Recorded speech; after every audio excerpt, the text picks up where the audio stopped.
आवाज़ की दुनिया के दोस्तों, कैसे हैं आप लोग? मैं उम्मीद करता हूँ आप लोग अच्छे होंगे और अपनी ज़िंदगी का निर्वहन बड़ी खूबसूरती के साथ कर रहे होंगे।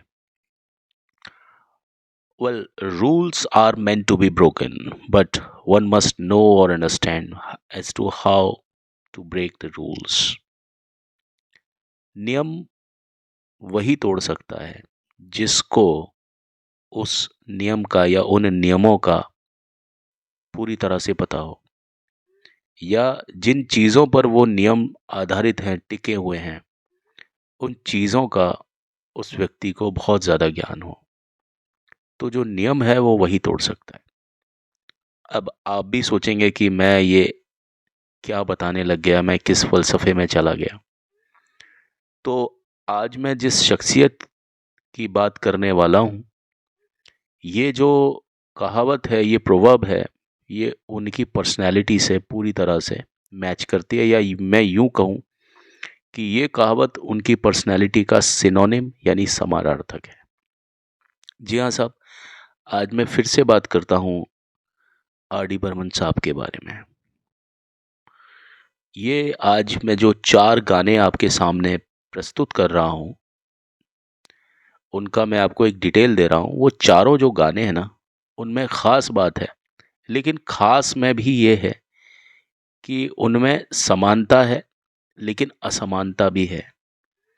समानता मतलब राग भैरवी पर आधारित ये 4 गाने हैं। समानता इस तरह से है कि चारों गाने हेमा मालिनी जी पर फ़िल्माए गए हैं। ये इस तरह से समान है।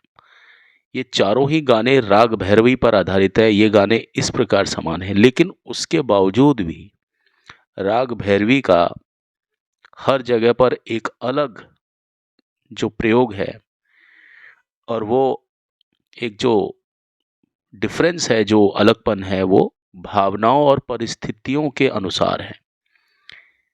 फ़िल्म में क्या परिस्थिति चल रही है, क्या सिचुएशन है, उसके हिसाब से जो भावना जो किरदार में है, कहीं पर मजबूरी की भावना है, कहीं पर आप समझिए, होता है ना कि भाव होते हैं हमारे अलग-अलग तरह के। कहीं प्रेम है, कहीं कहीं छेड़छाड़ है, कहीं पर आपकी जो मैंने आपको बताया मजबूरी है, कहीं तड़प है।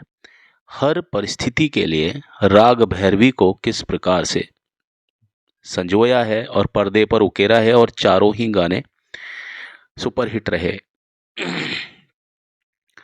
तो इन 4 गानों में राग भैरवी की बहुमुखी प्रतिभा का उपयोग करते हुए पंचम दाने यानी आर डी बर्मन ने ये 4 अनोखी धुनें बनाई। इनमें से एक गाना है फ़िल्म शोले से, और ये जो गाना है ये आंशिक रूप से एक ईरानी गाने से प्रेरित है। मगर ये गाना दर्शाता है कि राग भैरवी का दायरा जो है, वो मध्य एशिया से लेकर के उससे भी ज़्यादा दूरी तक फैला हुआ है। ये हमें इस गाने में प्रदर्शित होता है। और गाना आप समझ पाएँ, गाना है जब तक है जान जाने जहान मैं नाचूँगी। आशा भोसले जी, सॉरी, लता मंगेशकर जी की आवाज़ में ये गाना है। हालाँकि मैं ये मानता हूँ कि ये फ़िल्म शोले एक ऐसी फ़िल्म है जिसमें आशा भोसले का कोई ना कोई गाना होना चाहिए था।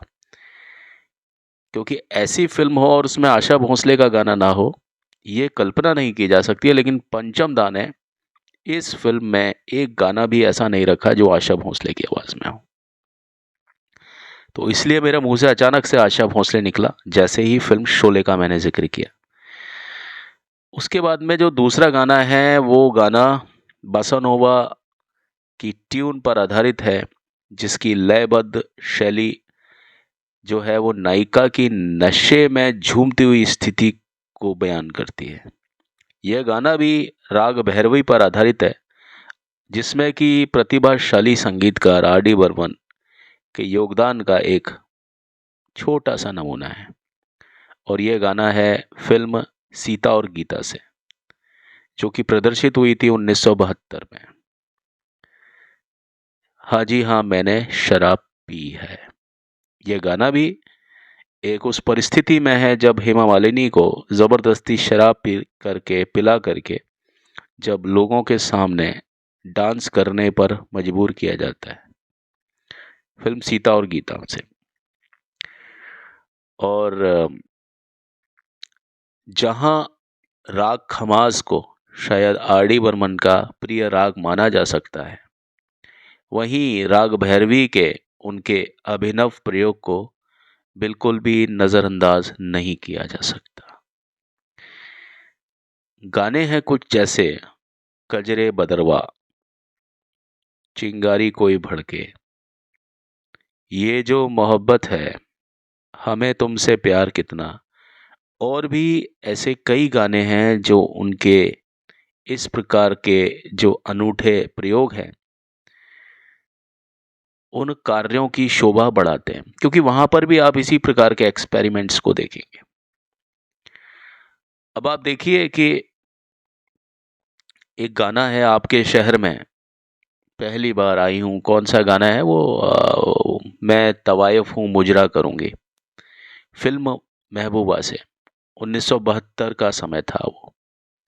और ये जितने भी मतलब चारों गाने मैं 70s के ही बता रहा हूँ, कुछ लेट 70s के, कुछ अर्ली 70 के।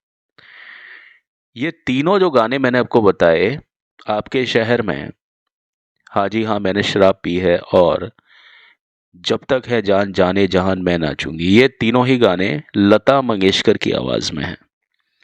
क्योंकि आपने इस बात को नोट किया होगा कि हेमा मालिनी ज्यादातर लता मंगेशकर की आवाज को ही अपने साथ लेती थी, लेकिन एक गाना ऐसा है जो कि आशा भोसले की आवाज में है, फिल्म खुशबू से, घर जाएगी तर जाएगी, है ना, वो आशा भोसले की आवाज पर्दे पर है हेमा मालिनी, और साथ में है राजू श्रेष्ठ छोटे से बच्चे के रूप में। तो ये जो गाने हैं ना, ये चारों ही गाने राग भैरवी पर आधारित हैं और फिल्माए गए हैं हेमा मालिनी पर। ये कुछ कॉमन बातें हैं, लेकिन इनके चारों ही गानों के जो भावनाएं हैं वो और जो परिस्थितियां हैं वो बिल्कुल बिल्कुल अलग हैं। अब जिन लोगों ने आर डी बर्मन को सिर्फ वेस्टर्नाइज म्यूजिक डायरेक्टर कहा,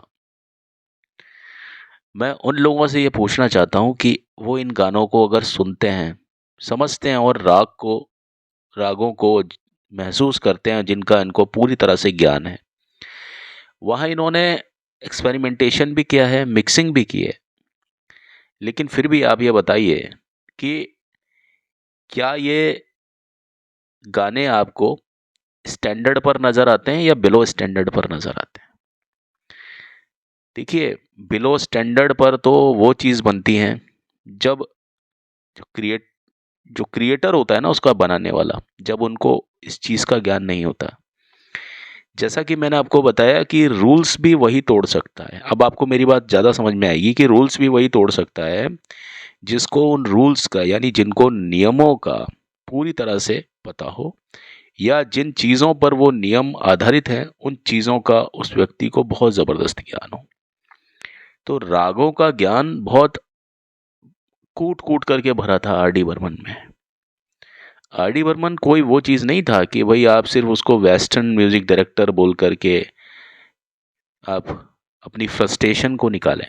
नहीं साहब, जिन लोगों ने भी आर डी बर्मन को सिर्फ वेस्टर्नाइज म्यूजिक डायरेक्टर कहा, मेरे ख्याल में उन्हीं लोगों ने चार्लिस चैपलिन को सिर्फ मजाकिया कहा होगा, या ब्रूसली को सिर्फ एक मार्शल आर्टिस्ट ही बताया होगा। और इस तरह की घोर आशा हम कर सकते हैं। कम से कम इस दुनिया में किसी शख्सियत का आकलन करना हो तो वो हमेशा और हमेशा से ही कुछ साधारण सोच के मुट्ठी भर कुछ लोग होते हैं जो कि अपनी अल्प समझ रखने वाले जो उनके दिमाग होते हैं, वहीं से ही वो ऐसे लोगों के बारे में, ऐसी शख्सियतों के बारे में कोई ना कोई टाइटल निकालते रहते हैं। यही विडंबना है, यही आयरनी है, और सदा यही रहेगी। क्योंकि एक चीज होती है कि if a writer is the one if a writer is the one to fix an electric pole, then the critic on it ever must be a dog to pee, and that is the only destiny. तो आपको मेरी बात समझ में आ गई होगी कि कुछ लोग होते हैं वो सिर्फ और सिर्फ वही काम करते हैं जो कि खंभों के ऊपर किया जाता है, पर बिजली के खंभे लगाना ज़्यादा मुश्किल होता है, बजाय उसके कि जो खंभा लगाने के बाद में कुछ लोग होते हैं जो आकर के सूसू कर जाते हैं उसके ऊपर। तो ये जो चीज़ें हैं ना कि सूसू करने का ये काम बड़ा आसान होता है, लेकिन जो खंभा लगाता है ना वो काम बहुत मुश्किल होता है। तो ये 4 जो मैंने आपको गाने बताए ये तो सिर्फ और सिर्फ वो नमूना है कि जो एक आपको सरसरी निगाह में नज़र आता है। बाकी मैं आपको पंचम दा यानी आर डी बर्मन के कितने ही गाने मैं आपको बता दूं जिनमें इस तरह के एक्सपेरिमेंट्स भरे पड़े हैं। आज बात चल निकली थी राग भैरवी की, जिसके ऊपर आधारित मैंने आपको 4 गाने बताए और इन 4 गानों को आप देखिएगा, है ना। मैं सिर्फ उसका रेफरेंस दे सकता था, रेफरेंस पॉइंट दे सकता था, प्ले करके नहीं बता सकता था क्योंकि हमारे ऊपर स्ट्राइक आ जाता है इसलिए। लेकिन आप इन गानों को सुनेंगे ना तो आपको मज़ा ना आ जाए तो मेरा नाम आप कुछ भी रख सकते हैं। तो ऐसा था पंचम दा का कुछ कि पंचम दा ने रागों पर बहुत ज़्यादा एक्सपेरिमेंट्स किए। कोई भी चीज़ जो आपको हल्की सी भी अनयूजुअल लगती है वो किसी ना किसी राग से आधारित होती है, राग पर आधारित होती है, लेकिन उसमें कहीं ना कहीं कोई ना कोई हल्का फुल्का मिक्सचर इस तरह से रखते थे वो कि वो चीज़ एक्सेप्टेबल होती थी, वो चीज़ स्वीकार्य होती थी, सुनने में, समझने में, महसूस करने में बहुत ही ज़्यादा अच्छी लगती थी। तो आज की इस खास पेशकश में बस मैं अपनी बात को यहीं विराम देता हूँ। अपनी अगली पेशकश में आपके समक्ष फिर से रूबरू होता हूँ एक अलग शख्सियत के साथ। तब तक के लिए मुझे यानी अपने दोस्त को, अपने होस्ट को, हेमंत कुमार को आज्ञा दीजिए। अभी तो चलता हूँ, लौट के मिलता हूँ। Thank you, have a nice time. आप सभी खुश रहें, आबाद रहें, मस्त रहें और अपने अपने कामों में सदा व्यस्त रहें। बाय।